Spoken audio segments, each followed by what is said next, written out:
la vasectomie est une très mauvaise contraception. En tout cas, c'est ce que j'ai répondu à un jeune homme lorsqu'il m'a contacté par email vers 2005-2006 pour savoir si j'accepte de lui faire une vasectomie.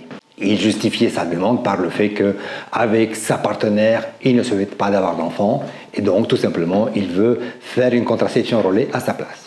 Il avait contacté d'autres médecins qui ont tous refusé. Il voulait savoir si moi, j'accepte.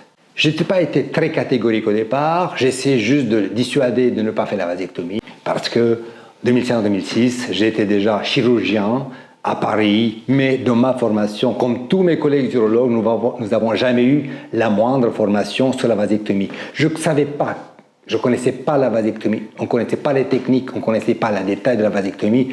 Quand à la vasectomie sans scalpel, oh là là, bah c'est une histoire, j'ai appris bien plus tard que ça existe. Or, j'ai répondu, non, vous êtes trop jeune, vous n'avez pas d'enfant, que de toute manière, c'est une contraception définitive, c'est une mutilation parce que vous êtes bien, vous n'avez aucune maladie. Pourquoi voulez-vous vous couper les canaux déférents? C'est une chirurgie qui est définitive, il est irréversible. Là, aujourd'hui, vous savez que vous êtes avec votre partenaire, mais qu'est-ce que la vie vous réserve plus tard? C'est difficile de prendre une décision à moins de 30 ans pour le reste de votre vie. Et puis, de toute manière, la contraception, c'est une affaire de femme. Elle gère ça depuis toujours. Il y a la pilule, il y a le stérilet. Et puis de quand elles ne veulent plus d'enfants, pas compliqué, hop, on fait une ligature des trompes et basta. C'est une chirurgie qui est simple, rapide, efficace, et puis voilà. Pourquoi faire une vasectomie? Évidemment, il n'était pas très content de mes réponses. Le problème, mon problème, notre problème, c'est que nous, médecins, parfois, nous ne savons pas écouter. Nous ne savons pas comment nous remettre en question pour répondre de manière objective à nos patients. J'ai appris dans une étude que souvent en médecine, on va interrompre les patients dans les 27 secondes après qu'ils ont commencé à raconter leurs histoires. Donc non, on ne sait pas écouter, on n'a jamais appris comment écouter, comment rentrer dans l'empathie. Or, en fin de compte, la demande de ce jeune homme, elle était très légitime.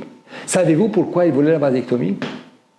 Vous allez me dire que non, parce qu'il voulait la vasectomie, parce que c'est très marrant, parce que de toute manière, il ne veut pas d'enfant et que c'est décidé, que c'est définitif. Non, la vasectomie, ce n'était pas pour lui. La vasectomie, c'était pour elle. Parce qu'elle, elle avait une maladie hépatique, que la contraception hormonale lui était interdite, qu'elle avait déjà fait des IVG. C'était uniquement une contraception relais. Donc, ce jeune homme voulait tout simplement prendre la suite pour assurer de son côté la contraception parce que dans leur vie amoureuse, dans leur projet de vie, il n'y avait pas de place pour les enfants. Et que nous, médecins, peut-être nous n'avons pas le droit de les juger. C'est exactement ce que j'ai fait à l'époque. J'ai jugé, j'ai pris une décision à leur place en disant non, je ne fais pas de vasectomie parce que vous êtes jeune, etc. C'est tout le problème de la médecine dans laquelle on a beaucoup de règles, ce qui est bien parce que ça nous empêche de faire n'importe quoi, mais parfois il faut aussi tendre l'oreille, écouter les gens, écouter leur misère, écouter leur souffrance et qu'il faut se mettre en accord. Et même si, en fin de compte, on va parfois devoir donner une réponse négative, il faut l'étayer avec des arguments humains qui sont palpables, qui sont acceptables.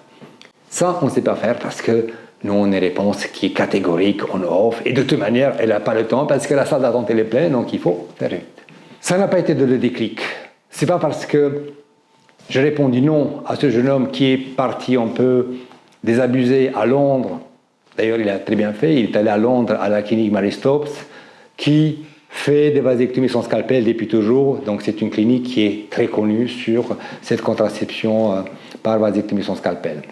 C'est beaucoup plus tard que cette histoire m'est revenue en mémoire, notamment lorsque j'ai eu à faire moi-même la première... Ah, je vous dis trop.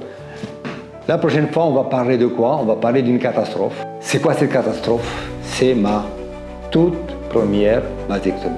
À la semaine prochaine.